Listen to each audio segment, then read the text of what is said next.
Marc, chapitre 8. Ces jours-là, une foule très nombreuse s'était de nouveau réunie et n'avait pas de quoi manger. Jésus appela ses disciples et leur dit, « Je suis rempli de compassion pour cette foule, car voilà 3 jours qu'ils sont près de moi, et ils n'ont rien à manger.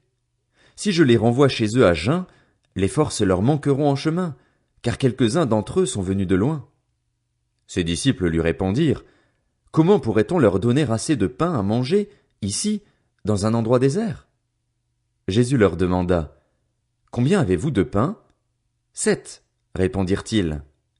Alors il fit asseoir la foule par terre, prit les 7 pains et, après avoir remercié Dieu, il les rompit et les donna à ses disciples pour les distribuer. Et ils les distribuèrent à la foule.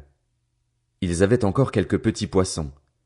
Jésus les bénit et les fit aussi distribuer. Ils mangèrent et furent rassasiés, et l'on emporta 7 corbeilles pleines des morceaux qui restaient. Ceux qui mangèrent étaient environ 4000. Ensuite Jésus les renvoya. Aussitôt il monta dans la barque avec ses disciples et se rendit dans la région de Dalmanuta. Les pharisiens arrivèrent, se mirent à discuter avec Jésus et, pour le mettre à l'épreuve, lui demandèrent un signe venant du ciel. Jésus soupira profondément dans son esprit et dit, « Pourquoi cette génération demande-t-elle un signe? Je vous le dis en vérité, il ne sera pas donné de signe à cette génération. » Puis il les quitta et remonta dans la barque pour passer sur l'autre rive. Les disciples avaient oublié de prendre des pains. Il n'en avait qu'un seul avec eux dans la barque. Jésus leur fit cette recommandation, « Attention, méfiez-vous du levain des pharisiens et du levain d'Hérode. » Les disciples raisonnaient entre eux et disaient, « C'est parce que nous n'avons pas de pain. » Jésus, le sachant, leur dit, « Pourquoi raisonnez-vous sur le fait que vous n'avez pas de pain? Ne comprenez-vous pas et ne saisissez-vous pas encore? Avez-vous encore le cœur endurci? Vous avez des yeux et vous ne voyez pas? Vous avez des oreilles et vous n'entendez pas? Ne vous rappelez-vous pas? Quand j'ai rompu les 5 pains pour les 5000 hommes, combien de paniers pleins de morceaux avez-vous emporté? 12, lui répondirent-ils. Et quand j'ai rompu les 7 pains pour les 4000 hommes, combien de corbeilles pleines de morceaux avez-vous emporté? 7, répondirent-ils. Et il leur dit, comment se fait-il que vous ne compreniez pas encore? Ils se rendirent à Bethsaïda. On amena un aveugle vers Jésus et on le supplia de le toucher.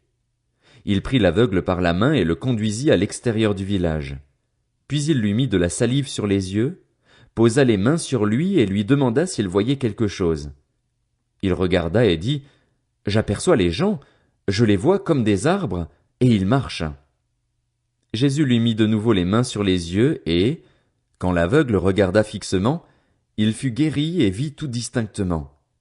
Alors Jésus le renvoya chez lui en disant, « N'entre pas dans le village et n'en parle à personne. » Jésus s'en alla avec ses disciples dans les villages voisins de Césarée de Philippe. Il leur posa en chemin cette question. « Qui suis-je, d'après les hommes? » Ils répondirent, « Jean-Baptiste. » D'après certains, Élie. D'après d'autres, l'un des prophètes. « Et d'après vous, qui suis-je? » leur demanda-t-il. Pierre lui répondit, « Tu es le Messie. » Jésus leur recommanda sévèrement de n'en parler à personne. Alors il commença à leur enseigner qu'il fallait que le Fils de l'homme souffre beaucoup, qu'il soit rejeté par les anciens, par les chefs des prêtres et par les spécialistes de la loi, qu'il soit mis à mort et qu'il ressuscite 3 jours après. Il leur disait cela ouvertement. Alors Pierre le prit à part et se mit à le reprendre.